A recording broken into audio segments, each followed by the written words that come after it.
বিরুদ্ধে খুনি নেতানিয়াহু সহ সকল মানবতার শত্রুর বিরুদ্ধে আজকের এই বিশ্বের সকল মুসলমানদের কর্তৃক এই কর্মসূচির ধারাবাহিকতায় আমরা নবীনগর আমাদের নবীনগরের সর্বস্তরের ইসলামপ্রিয় জনতা এই আজকের এই প্রতিবাদ মিছিল সারা সমস্ত নবীনগরে প্রত্যেকটি ইউনিয়নের প্রত্যেকটি গ্রামে গ্রামে অনুষ্ঠিত হতে যাচ্ছে। এতে প্রমাণিত হয় মানবতার যেই লঙ্ঘন করেছে, যারা মানবতার গান গিয়ে প্রতিনিয়ত যারা মানবতা করে, যারা এই বেজন্মিরা এই ইহুদি খ্রিস্টানরা তারাই আজকে সবচেয়ে বড় মানবতার শত্রু। হাজার হাজার এই শিশু, এই নবজাত শিশুদেরকে এই তারা পাখির মতো গুলি করে হত্যা করে তারা পৃথিবীর বুকে দৃষ্টান্ত স্থাপন করেছে। একমাত্র মুসলমান ধর্ম ছাড়া বাকি এই দুনিয়াতে যত ধর্ম রয়েছে সবগুলি নেশাদ ইসলাম বিদ্বেষী মানবতার শত্রু।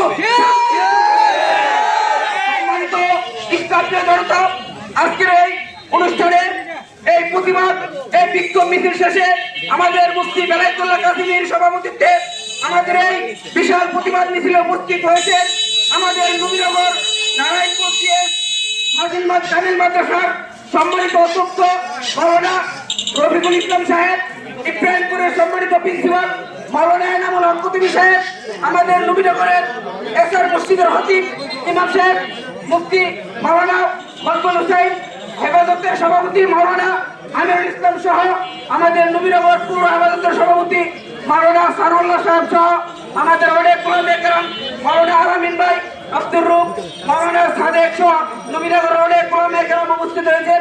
আমাদের নবীনগরের হেফাজতের সাংগঠনিক সম্পাদক মাওলানা আনোয়ার হোসেন সহ আমাদের অনেক ওলামা কেরাম উপস্থিত হয়েছেন। মাওলানা আব্দুল সাত্তার সহ এ পর্যায়ে সংক্ষিপ্ত বক্তব্য নিয়ে আসছেন ইব্রাহিমপুর মাদ্রাসার প্রিন্সিপাল মুফতি এনামুল হক কুতুবী সাহেব।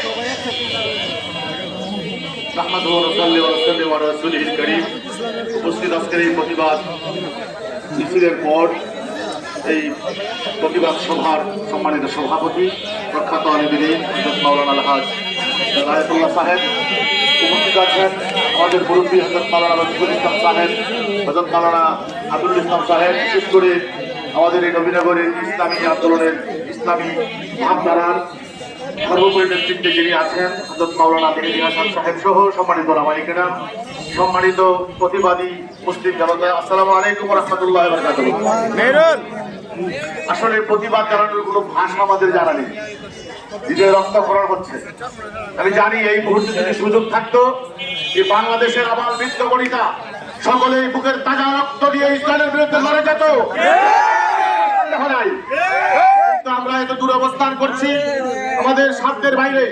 আমরা ইচ্ছে করলে এই যুদ্ধে অংশগ্রহণ করতে পারছি না, আমরা জেহাদে অংশগ্রহণ করতে পারছি না, শারীরিক ভাবেও যদি না পারি কিন্তু মানসিক ভাবে আমরা জেহাদের জন্য প্রস্তুত।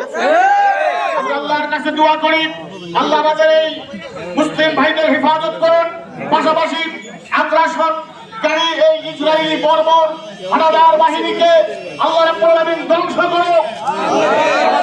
হাসান ভাই বলেছেন মুসলমানই একমাত্র শান্তিপ্রিয় জাতি, এছাড়া মুসলমান ছাড়া পৃথিবীতে আর কোনো শান্তিপ্রিয় জাতি নেই। তারা সকলে হঠকারী এবং প্রতারক। আজকে জাতীয় সংঘ প্রতারণা করছে বিশ্ব মানবতার সাথে। তারা একদিকে মানবতার কথা বলছে, আরেকদিকে নৃশংসভাবে ফিলিস্তিনের মুসলমানদেরকে হত্যা করছে। অনেক লম্বা বক্তব্য দেওয়া যায় কিন্তু সম্ভব না। আমি এতটুকুই বলতে চাই আমাদের নেতৃবৃন্দের উদ্দেশ্যে, আমরা জেহাদে অংশগ্রহণ করতে শারীরিকভাবে না পারি, আমরা বিভিন্ন ভাবে পারি ইসরায়েলের পণ্য আমরা মানে বয়কট করে। আমরা তো জানি না, অনেকেই জানি না কোন কোন পণ্যগুলো ইসরায়েলের, কোন কোন পণ্যগুলো থেকে ইসরায়েল টাকা পায়। এজন্য আমি অনুরোধ করব, আজকে আমাদের মেহেদী হাসান ভাই, পাশাপাশি আমাদের সভাপতি সাহেব আছেন, আমাদের বেলায়েতুল্লাহ হুজুর আছেন, তাদের নেতৃত্বে আমি বলতে চাই যে একটা লিস্ট করে আমরা যদি গ্রুপের মাধ্যমে হোক যেভাবে হোক মসজিদগুলোতে দিয়ে দেয়, আমরা আগামী শুক্রবারে প্রত্যেকটা মসজিদে আমরা উদাত্ত আহ্বান জানাবো যাতে প্রতিবাদ স্বরূপ জেহাদের অংশ স্বরূপ আমরা যেন ইসরায়েলের পণ্য বয়কট করি। আহ্বানটুকু রেখে আমি আমার বক্তব্য শেষ করছি। আসসালামু আলাইকুম ওয়া রাহমাতুল্লাহি ওয়া বারাকাতুহু।